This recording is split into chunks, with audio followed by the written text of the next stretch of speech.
Hello students, welcome to my YouTube channel जिसका नाम है फुल सिलेबस। और आज की इस वीडियो में हम पढ़ेंगे बैकमैन रीअरेंजमेंट। अब ये बैकमैन रीअरेंजमेंट होता क्या है? ये बैकमैन रीअरेंजमेंट होता है रिएक्शन ऑफ कीटोक्साइम। ठीक है, जो स्टेप का हमें दिखते हैं ये स्टेप का होता है कीटोक्साइम। ठीक है, जिसको हम बना सकते हैं किसी कीटोन से। कैसे बनाएंगे कीटोन से? अगर हम किसी कीटोन रिएक्शन करा देते हैं, ये हमारा जो कीटोन मॉलिक्यूल है जहाँ पे आर डैश सेम हो सकते हैं, अलग अलग हो सकते हैं, हाइड्रोजन नहीं होगा क्योंकि हाइड्रोजन होती है ये एल्डिहाइड हो जाएगा। तो ये हमारा कीटोन है। अगर हम इस कीटोन की रिएक्शन करा देते हैं हाइड्रोक्सिलामीन हाइड्रोक्लोराइड के साथ में, तो इससे हमें मिलता है करस्पॉन्डिंग कीटोक्साइम। और अगर हम इस कीटोक्साइम की रिएक्शन करा देते हैं किसी एसिड के साथ में, ठीक है, जो ये एसिड आपका है ये हो सकता है आपका कोई लुईस एसिड हो सकता है, कोई आपका प्रोटिक एसिड हो सकता है, कोई प्रोटिक एसिड हो सकता है, ठीक है, या यहाँ पे हम एसिडिक एनहाइड्राइड भी यूज कर सकते हैं, या हम कोई एसाइल हैलाइड भी हम यहाँ पे यूज कर सकते हैं। एसाइल हैलाइड हम यूज कर सकते हैं, ठीक है। ये हम इनमें से कोई भी रिएजेंट हम यहाँ पे यूज कर सकते हैं। तो इससे क्या होता है कि ये जो हमारा ऑक्साइम है जिसको हम कीटोक्साइम बोलते हैं, इसमें एक रिअरेंजमेंट होता है और जिससे हमें मिलता है एक एमाइड। आप इसमें रिअरेंजमेंट होता है, इसका पता आप ऐसे भी लगा सकते हैं, आपको दिख भी रहा होगा।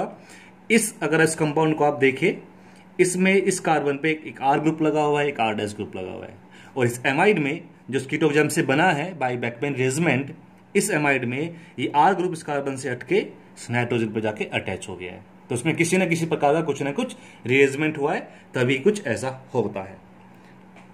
अब देखो, ये जो सी डबल बॉन्ड हो यानी कि जो ऑक्सीजन जुड़ा है, ये कहां पे जुड़ा है? ये इस वाले कार्बन पे जुड़ा है। तो आपको ये ध्यान रखना है कि ये जो कीटो ग्रुप जो होगा वो इस वाले कार्बन पे बनेगा, और ये इसमें से एक ग्रुप माइग्रेट होकर इधर जाएगा इस नाइट्रोजन पे। अब बात आती है कि इसमें से यहाँ पे एक आर ग्रुप है, एक आर डैश ग्रुप है, तो दोनों में से कौन सा ग्रुप माइग्रेट होगा? ठीक है, तो आपको हमेशा याद रखना है कि जो ग्रुप इस हाइड्रोक्सी ग्रुप के, यहाँ पे जो ये OH है, इस OH के जो अपोजिट होगा वो वाले ग्रुप का माइग्रेशन होगा इस कार्बन से नाइट्रोजन के ऊपर। ठीक है, यानी कि OH ग्रुप के अपोजिट वाला ग्रुप हमेशा माइग्रेट करेगा। आप देखते हैं माइग्रेशन कैसे होता है और कैसे इससे हमें एमाइड मिलता है। तो स्टार्ट करते हैं। मैं सिंपल यही वाला एग्जांपल लेके चलूंगा, एक जनरल एग्जांपल हो जाएगा हमारा। फिर हम चाहे कोई भी ऑक्साइम यूज करें, सेम सब उसमें ही सभी ऑक्साइम्स में सेम मैकेनिज्म फॉलो होगा। तो अगर लीजिए ये हमारा ऑक्साइम है, तो सबसे पहले इसकी रिएक्शन हम करवाएंगे किसी एसिड के साथ में। मैं HCl ले सकता हूँ, मैं H2SO4 ले सकता हूँ, यहाँ पे कोई और एसिड ले सकते हैं, कोई लुईस एसिड ले सकते हैं, ठीक है। तो उसके बाद मैं यहाँ पे लेट्स से H+ लिख देता हूँ मैं कि HCl या H2SO4 कोई भी हो सकता है।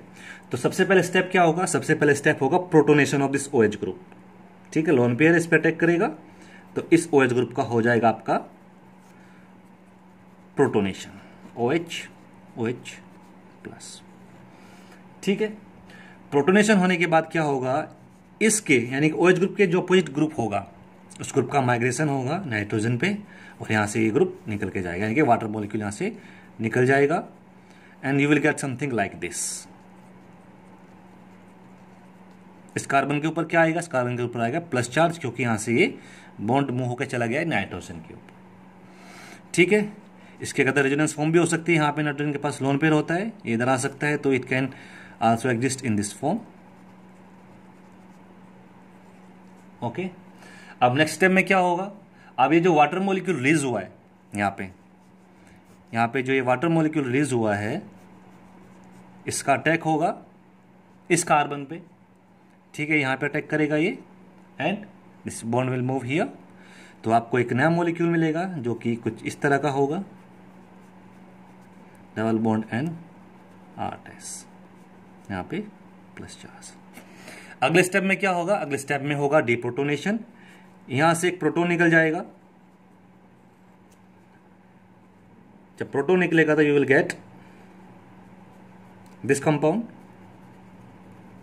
Are dash. अब क्या होगा? नाइट्रोजन के ऊपर लोन पेयर है, नाइट्रोजन इस प्रोटोन को अटैक करेगा, ये बॉन्ड इधर जाएगा, ये इधर जाएगा, and you will get your amide compound. ठीक है, you will get your amide compound.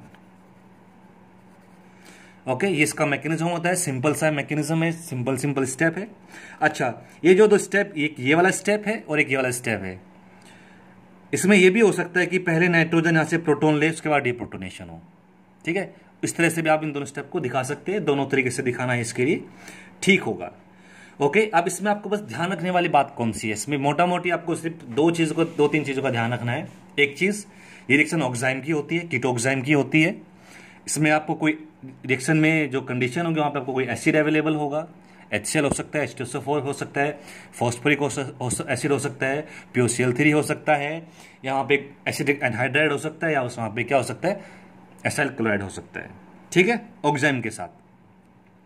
उसके बाद आपको दूसरी चीज इस पे ध्यान ये देनी है कि जो ग्रुप माइग्रेट करेगा वो OH के अपोजिट वाला ग्रुप माइग्रेट करेगा। ठीक है, और माइग्रेट करके जाएगा ग्रुप कहाँ पे, नाइट्रोजन के ऊपर। और जो ऑक्सीजन अटैच होगा, यानी कि जो कीटो ग्रुप बनेगा, वो इस वाले कार्बन पे बनेगा जहां से हमारा R ग्रुप माइग्रेट हो रहा है। ये चीज बस आपको 3-4 चीजें ध्यान रखनी है, और इसमें कुछ नहीं है। आप चलो इस पर 2-3 एग्जाम्पल देखते हैं। ठीक है, जैसे कि मैं यहाँ पे एक रिएक्शन लिखी हुई है, एक ये एंजाइम है, ठीक है, जो हम बना सकते हैं किससे, ये हम इसको एसीटोफिनोन से बना सकते हैं। अगर हम एसीटोफिनोन की रिएक्शन करा देते हाइड्रोक्सिलामीन हाइड्रोक्लोराइड के साथ में, तो हमें ये मिल जाएगा। और अगर हम इसकी रिएक्शन करा दें किसी एसिड के साथ में, यहाँ पे मैंने H3PO4 लिखा हुआ है, ये ऑक्साइम है, तो इसमें क्या होगा, इसमें बैकमीन अरेंजमेंट होगा। अब मैंने आपको बोला है कि जो ग्रुप OH के अपोजिट होगा वो वाला ग्रुप माइग्रेट करेगा। यहाँ पे एक मिथाइल है, यहाँ पे एक PH ग्रुप है। ये PH ग्रुप जो है हमारा, ये OH के अपोजिट है, तो ये वाला ग्रुप माइग्रेट करेगा, यहाँ से हटके जाएगा इस नाइट्रोजन के ऊपर। ठीक है, क्योंकि और उसके बाद क्या होगा, इस वाले कार्बन पे प्लस चार्ज आएगा। ओके, ये यहाँ पे प्रोटोनेट होके, जब यहाँ से फॉस्फोरिक एसिड प्रोटोन लेगा, इसका ये होके वाटर मोलिक्यूल की तरह निकलेगा, यहाँ पे प्लस चार्ज आएगा। उसके बाद वाटर का अटैक इस पे होगा, तो जो आपका ऑक्सीजन जुड़ेगा यहाँ पे इस वाले कार्बन से जुड़ेगा, और आपका कुछ इस तरह का इसमें एमाइड बन जाएगा। ठीक है, क्लियर है। अभी एक एग्जांपल ये देखते हैं। ठीक है, यहाँ पे जो कई कार्बन है, कायल कार्बन है, तो मैं आपको बता दूं कि अगर हमारा माइग्रेटरी ग्रुप, यानी कि जिस ग्रुप को माइग्रेट करना है वो कायरल है, तो माइग्रेशन के ड्यूरेशन में मॉलिक्यूल की जो कायरलिटी है वो चेंज नहीं होती। इसका जो रिटेंशन फैक्टर, जो कॉन्फ़िगरेशन होता है, वो उसका रिटेन रहता है। ठीक है, ये ग्रुप हमारा OH के अपोजिट है, तो इस ग्रुप का माइग्रेशन होगा इस कार्बन नाइट्रोजन पे, यहाँ पे प्लस चार्ज आएगा, वाटर का अटैक यहाँ पे होगा, तो कीटो ग्रुप यहाँ पे बनेगा। तो we will get this type of amide in this case, hydrogen, then ethyl group, and then और ब्यूटाइल। ठीक है, कॉन्फ़िगरेशन कार्बन का कॉन्फ़िगरेशन इसमें चेंज नहीं होगा। ठीक है, अब एक दो साइक्लिक कंपाउंड देखते हैं। ओके, ये हमारा साइकिल कंपाउंड है। अब देखो, ये OH ग्रुप यहाँ अटैच है, इसके अपोजिट ये वाला बॉन्ड है, तो इस केस में क्या होगा, ये वाला बॉन्ड माइग्रेट करके यहाँ जाएगा नाइट्रोजन पे, तो इसमें क्या होगा, इसमें ये जो नाइट्रोजन है ये रिंग का हिस्सा बन जाएगा, और रिंग का हो जाएगा क्या, एक्सपेंशन। और जो ऑक्सीजन ग्रुप अटैच होगा वो इस वाले कार्बन पे अटैच होगा यहाँ पे, क्योंकि यहाँ पे जब बॉन्ड इधर मूव करेगा यहाँ पे प्लस चार्ज आएगा, तो यहीं पे फिर ऑक्सीजन वाटर का अटैक होगा, और यहीं पे हमारा कीटो ग्रुप बनेगा एमाइड का। तो इसमें जो कंपाउंड बनेगा वो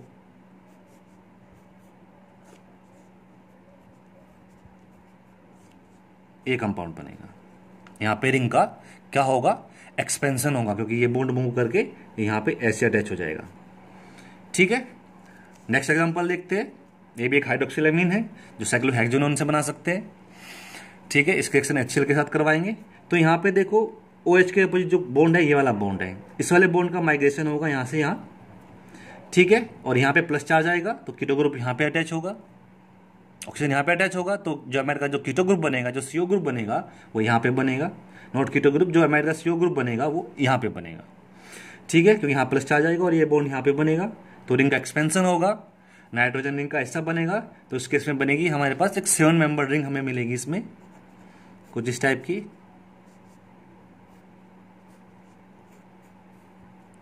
1 2 3 4 5 6 7 7 मेंबर रिंग बनेगी। इसके ऊपर आएगा ऑक्सीजन, और ये मान लो ये बॉन्ड हमारा ये है, तो हम इसमें ये कंपाउंड बनेगा। इसको हम बोलते हैं कैप्रोलैक्टम, बहुत इंपॉर्टेंट मॉलिक्यूल है। ठीक है, इसको हम कैप्रोलैक्टम बोलते हैं। और जो कैप्रोलैक्टम का जो यूज होता है, ये यूज होता है कहे में, इसका जो यूज है, इसका यूज है नायलॉन 6 बनाने में। जो कैप्रोलैक्टम होता है ये नायलॉन 6 एक पॉलीमर होता है, एक पॉलीएमाइड होता है, उसके लिए एक मोनोमर की तरह काम करता है। ठीक है, नीचे एक एग्जांपल और देखते हैं। यहाँ पे जो OH है इसके जो ग्रुप है, ये वाला ग्रुप इसके अपोजिट में है, तो इस केस में क्या होगा, ये बोर्ड मूव करके इधर जाएगा और यहाँ पे जो आपको एमाइड मिलेगा वो कुछ इस तरह का आपको इसमें एमाइड मिलेगा। ठीक है, जस्ट सिंपल सी रिएक्शन है, आपको देखना है कि OH के अपोजिट कौन सा ग्रुप लगा हुआ है, उसको माइग्रेट कर देना है, बस सिंपल सीधी सी रिएक्शन है, सीधी सी सिंपल रिएक्शन है, लेकिन बहुत इंपॉर्टेंट रिएक्शन है। ठीक है, अब बात ये करते हैं कि क्या इसमें कुछ अदर पॉसिबिलिटीज है बैकमैन रिअरेंजमेंट में, क्या सिर्फ इसमें ग्रुप का माइग्रेशन होता है या कुछ और भी हो सकता है। अगर आप इसका मैकेनिज्म देखें, इस मैकेनिज्म में क्या हो रहा है, कार्बोकेटन बन रहा है। ठीक है, कार्बोकेटन जहां बनता है वहां पे मैंने बोला रिअरेंजमेंट होता है, यहाँ पे रिअरेंजमेंट हो रहा है, बैकमैन रिअरेंजमेंट हो रहा है। क्या इसमें कुछ अदर पॉसिबिलिटीज भी है कुछ और होने की? हाँ, इसमें अदर पॉसिबिलिटी भी है। बैकमैन रिअरेंजमेंट में फ्रेगमेंटेशन भी होता है, जो डिपेंड करता है सबस्ट्रेट पे। ठीक है, जो हमारा ऑक्साइम है उस पर डिपेंड करता है फ्रेगमेंटेशन। ठीक है, और इस फ्रेगमेंटेशन को हम बोलते हैं सेकेंड ऑर्डर बैकमैन रिअरेंजमेंट। अब ये कब होगा ये फ्रेगमेंटेशन, बात ही है, एक फ्रेगमेंटेशन तब होगा कि जब जो हमारा ऑक्साइम है उसमें जो एक ग्रुप है वो टर्सरी हो, यानी कि जो हमारा ये जो ऑक्साइम मैंने आपको बताया था, अगर ये जो R' है एक टर्सरी एल्काइल ग्रुप है, तो इस केस में क्या होगा, यहाँ पे जो कार्बोकेटन बनेगा वो बहुत ज्यादा स्टेबल होगा और वहां पे रिअरेंजमेंट की जगह क्या होगा, फ्रेगमेंटेशन होगा। और फ्रेगमेंटेशन होने के बाद जो कंपाउंड बनता है, इस केस में उस कंपाउंड को हम बोलते हैं नाइट्राइल। ठीक है, यानी कि बैकमैन रिअरेंजमेंट जो रिएक्शन होती है सबस्ट्रेट पे डिपेंड होने के बावजूद इसमें नाइट्राइल भी बन सकता है। अभी तक मैंने आपको बताया कि एमाइड बन रहा है, लेकिन नाइट्राइल भी बन सकता है, और जो डिपेंड करेगा किस पे, आपके सबस्ट्रेट पे। किस तरह डिपेंड करेगा, अगर ये आपका R' group tertiary alkyl group है तो पॉसिबिलिटी है कि इसमें नाइट्राइल बने, या जो आपका जो बीटा कार्बन होगा, जो बीटा पोजीशन होगी, बीटा पोजीशन कौन सी होगी, ये कार्बन को मान लो, ये जो कार्बन होगा, ये जो कार्बन होगा, ठीक है, ये आपका बीटा कार्बन होगा, ये अल्फा, ये बीटा। अगर इस बीटा कार्बन पे कोई एक हेट्रो एटम, यानी कि कोई हेट्रो एटम लगा हो, कोई आपका हेट्रो एटम यहाँ पे अटैच हो, तो उस केस में भी फ्रेगमेंटेशन होगा। ठीक है, अब देखते हैं फ्रेगमेंटेशन ये होता कैसे है, और टर्सरी एल्काइल ग्रुप है तब कैसे होगा, हेट्रो एटम है तब कैसे होगा। एक दो एग्जांपल इस पे करते हैं। ठीक है, और इसमें कंपाउंड क्या बनेगा, इसमें कंपाउंड बनेगा हमारा नाइट्राइल। तो यहाँ पे मैंने एक रिएक्शन लिखी हुई है, ये हमारा एक ऑक्साइम है। ठीक है, इसके reaction with sulphuric acid in presence of water, और यहाँ पे मैंने प्रोडक्ट भी बना रखा है जो कि एक नाइट्राइल कंपाउंड है। ठीक है, आप दोनों में देखो, दोनों के स्ट्रक्चर में बहुत ज्यादा डिफरेंस है। इतना डिफरेंस स्ट्रक्चर में तभी हो सकता है तो उसमें कोई रिअरेंजमेंट हो या उसमें कोई फ्रेगमेंटेशन हो।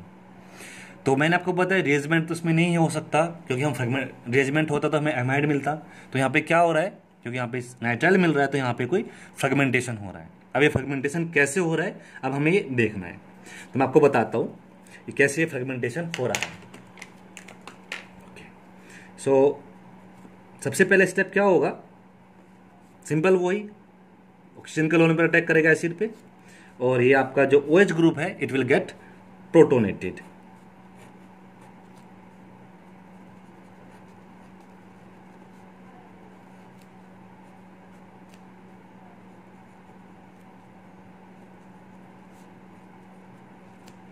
Okay, it will get protonated. अब क्या होगा, अब हमने देखा था बैकमैन रिअरेंजमेंट में क्या हो रहा था कि ये जो बॉन्ड था, ये वाला बॉन्ड माइग्रेट करके, ठीक है, अगर हम बैकमैन रिअरेंजमेंट की बात करें, ठीक है, उसमें क्या होना चाहिए कि ये जो बॉन्ड है, ये बॉन्ड यहां से मूव करके इधर जाना चाहिए नाइट्रोजन पे, और कुछ बनना चाहिए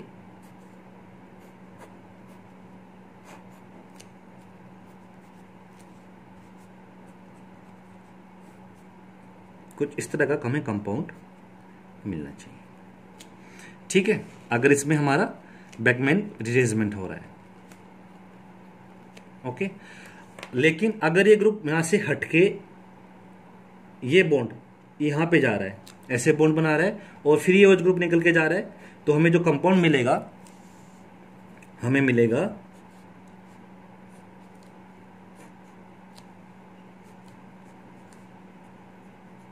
ये कंपाउंड मिलेगा, जो कि एक क्या है, ये एक हमारा क्या है, ये एक टर्सरी कार्बोकैटायन है। और हमें पता है कि जो टर्सरी कार्बोकैटायन होता है वो बहुत ज़्यादा स्टेबल होता है। ये आपका sp2 कार्बन है, sp2 कार्बन के ऊपर प्लस चार्ज है, इलेक्ट्रोनेगेटिव एटम के ऊपर प्लस चार्ज इतना स्टेबल नहीं होता। ये आपका टर्सरी कार्बोकैटायन है, तो यहाँ पे आपका जो प्लस चार्ज है वो ज़्यादा स्टेबल होगा।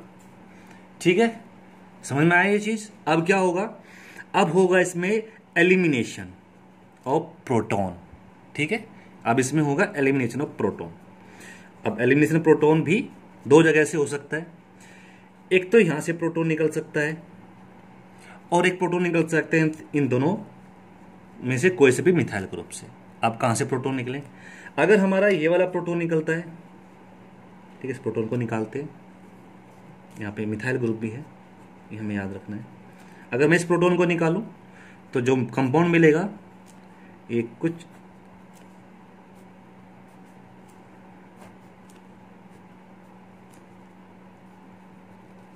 इस तरह का कंपाउंड होगा। ठीक है, और अगर यहां से प्रोटॉन निकले इनमें से कोई भी मिथाइल ग्रुप से, जो कंपाउंड बनेगा वो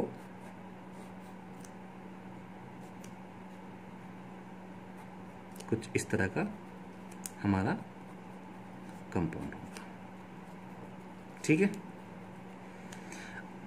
अब जो हमें कंपाउंड बना है इस रिएक्शन में, ये ऊपर जो कंपाउंड दिखा है मैंने आपको, ये जो कंपाउंड है, अगर हम इस कंपाउंड को देखें और नीचे वाले कंपाउंड को देखें कौन से मैच करेगा, तो ये जो ऊपर वाला इसमें प्रोडक्ट दिया गया है वो हमारा इस कंपाउंड से मैच खाता है, इससे मैच नहीं खाता है।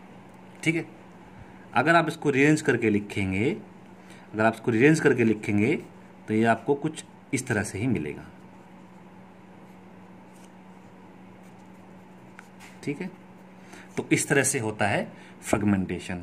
अगर कहीं पे टर्सरी कार्बोकैटायन बनने की पॉसिबिलिटी है बैकमैन रीअरेंजमेंट में, तो वहां पे फ्रेगमेंटेशन होने की पॉसिबिलिटी है। और उस केस में क्या मिलेगा आपको, जो प्रोडक्ट होगा वो एक नाइट्राइल होगा, एक अमाइड नहीं होगा।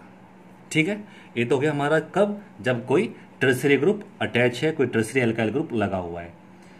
अब बात करते हैं किस चीज की, अगर कोई हेटेरो एटम अटैच है तो क्या होगा, जैसे कि ये एग्जांपल है। ठीक है, एक ऑक्साइन लिया है मैंने और इसकी रिएक्शन करवाई मैंने SOCl2 से, तो अब इसमें क्या होगा, इसमें भी आपका फ्रेगमेंटेशन होगा, क्योंकि मैंने बोला अगर बीटा, ये अल्फा है और ये बीटा है, अगर बीटा पोजीशन कोई हेटेरो एटम अटैच है, हेटेरो एटम अटैच है, कौन सा, ऑक्सीजन अटैच है, तो यहाँ पे भी क्या होगा, फ्रेगमेंटेशन होगा और जो कंपाउंड बनेगा वो क्या बनेगा, एक नाइट्राइल बनेगा। अब इसमें क्या होगा, कैसे होगा, इसमें ये जो एक ग्रुप इधर जाएगा और ये ग्रुप हमारा ऐसे निकल के चला जाएगा, तो क्या होगा, यहाँ पे प्लस चार्ज आ जाएगा फिर। ठीक है, यहाँ पे प्लस चार्ज आएगा। अब मैं आपको दिखाता हूँ कैसे क्या हो रहा है, इसका स्टेप बाय स्टेप कर चलते हैं। तो पहले स्टेप में ना दिखा के मैं आपको दिखाता हूँ कि 1 by 1 रिएक्शन होगी कैसे। तो मैं यहाँ पे इसको स्टार्ट करता हूँ, NOH एंड OCH3, ये है। जब इसकी रिएक्शन होगी किसके साथ में, SOCl2 के साथ में इसकी जब रिएक्शन आप करोगे, so you will get NOS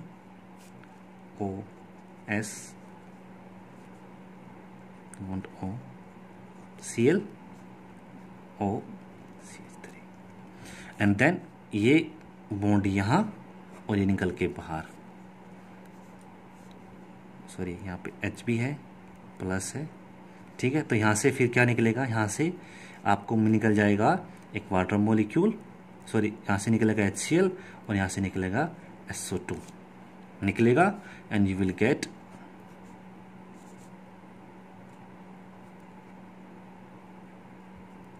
nitrogen और यहाँ पे plus charge OCH3 and then attack of Cl minus here and you will get this compound. अब ये Cl माइनस कहाँ से आया? ये Cl माइनस यहाँ से आता है जब इसका OH का अटैक होगा इस पे SOCl2 पे, तो यहाँ पे एक Cl निकलता है, ठीक है, Cl निकल के एक कंपाउंड बनता है, ओके। देन वो Cl अटैक करता है हमारा इस प्रोटॉन पे HCl की फॉर्म में, और जब ये इधर जाता है तो ये Cl यहाँ से निकलता है एज Cl माइनस, और ये Cl माइनस जो है यहाँ पे अटैक करके आपको एक कंपाउंड देगा, ठीक है। देखो कुछ इस तरह से रिएक्शन होगी। एक रिएक्शन ये भी है, ठीक है। इस केस में क्या होगा, ये कंपाउंड देखते हैं कैसे बनता है। इसमें जो पहला स्टेप होगा आपका, फर्स्ट स्टेप इसमें होगा double bond N then OAC, ये बनेगा। एंड देन क्या होगा, ये बॉन्ड इधर जाएगा, ठीक है, और ये ग्रुप इधर जाएगा। इससे क्या मिलेगा, जब ये होगा तो you will gate A compound, sorry ये बॉन्ड तो चला गया इधर, सॉरी ये मैं इसको यहाँ ना बना के मैं इसको इधर ऊपर बनाता हूँ, ठीक है, यहाँ बना देता हूँ उसको। सो क्योंकि ये वाला बॉन्ड तो ब्रेक हो जाएगा, तो यू विल गेट ये this one and triple bond N, यहाँ पे आएगा प्लस चार्ज, और प्लस चार्ज आने के बाद क्या होगा, यहाँ से निकलेगा प्रोटॉन का एलिमिनेशन। प्रोटॉन का एलिमिनेशन होने के बाद जो कंपाउंड बनेगा, यू विल गेट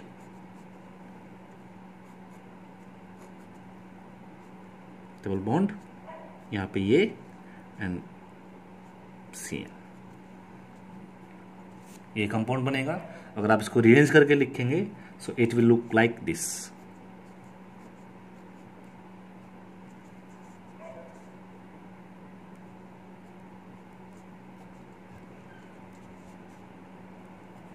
ठीक है, तो इस रिएक्शन में जो रिएक्शन है इसमें आपको ये वाला कंपाउंड मिलेगा, ठीक है, ओके। तो इस तरह से होता है बैकमैन रिएजमेंट में फ्रेगमेंटेशन। सो एक लास्ट रिएक्शन रहती है इसकी।